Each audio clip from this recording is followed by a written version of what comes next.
হরে কৃষ্ণ, রাধে রাধে। মৌমিতা পরিবারে তোমাদেরকে জানাই অনেক অনেক শুভেচ্ছা ও অভিনন্দন। হরে কৃষ্ণ।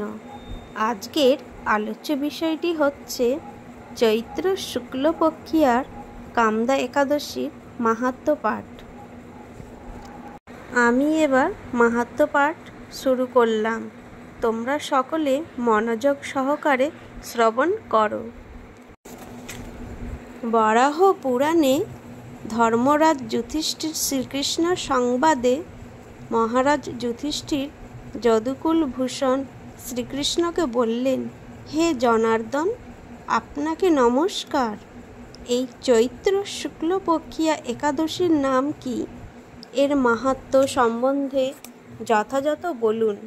শ্রীকৃষ্ণ বললেন, হে মহারাজ, এই একাদশী ব্রত সম্বন্ধে এক বিচিত্র পুরাতন কাহিনী তোমায় বলছি।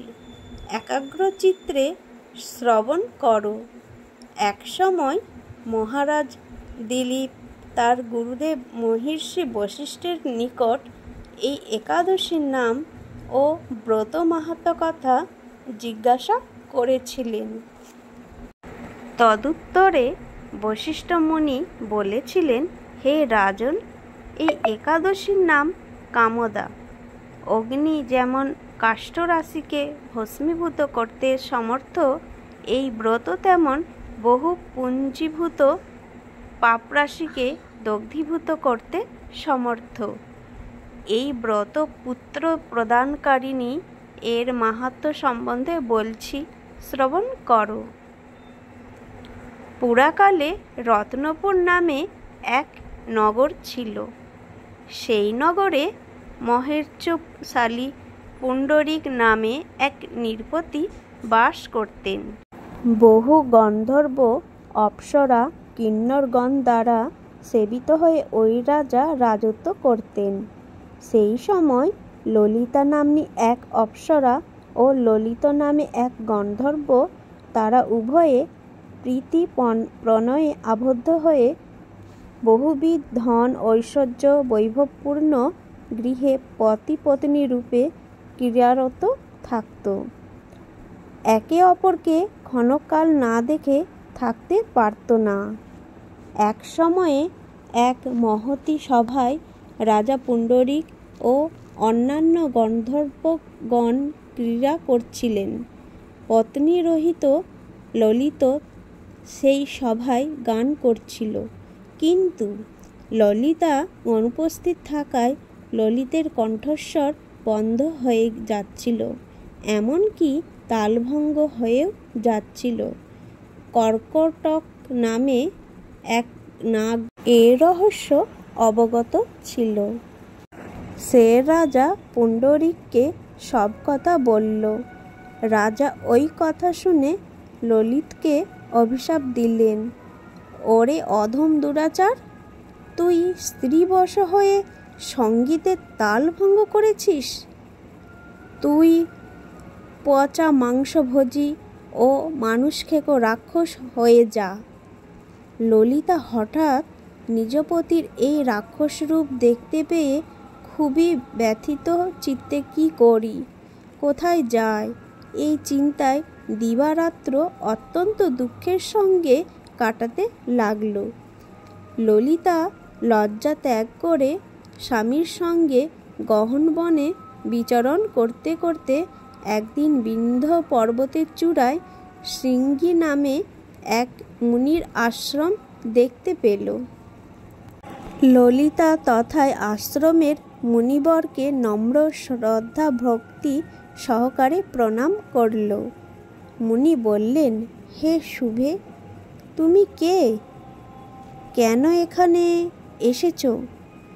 ললিতা বলল, হে মহাত্মা, আমি বীরধনা নামক এক গন্ধর্বের কন্যা।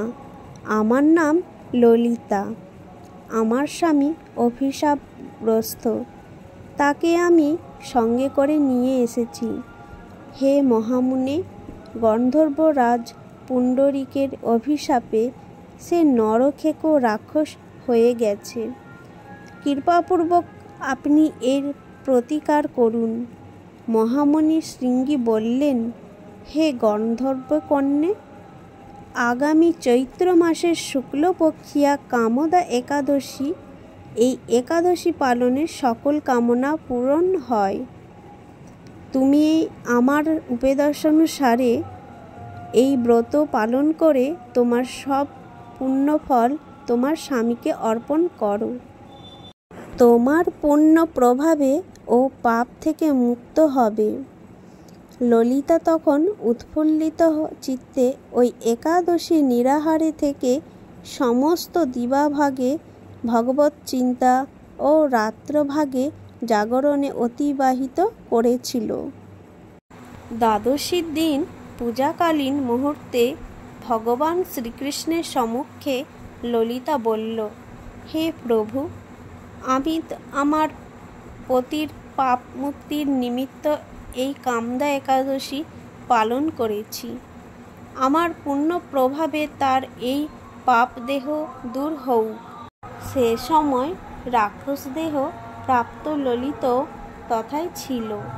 ভগবত ইচ্ছায় ললিতার ব্রত পালন প্রভাবে ললিত তৎক্ষণাৎ দিব্যদেহ ধারণ করে গন্ধর্বত্ব লাভ করেছিল। অতঃপর তারা মহাসুখে দিন কাটাতে লাগল। হে রাজশ্রেষ্ঠ, এই কামদা একাদশীর মতো ব্রত কুত্রাপি দৃষ্ট হয় না। দেহান্তে তারা উভয়ে বিষ্ণুপুরে গমন করেছিল। তাদের আর পুনর্জন্ম হয়নি। ব্রত মাহাত্ম্য পাঠ এখানেই শেষ হলো। সকলেই ভালো থেকো এবং সুস্থ থেকো। পরের দিন পারণের সময় সকাল 5:20 থেকে 9:31 মধ্যে। এই সঠিক সময়ে পারণটা সকলে অবশ্যই করে নেবে। প্রেম সে বলো রাধে রাধে।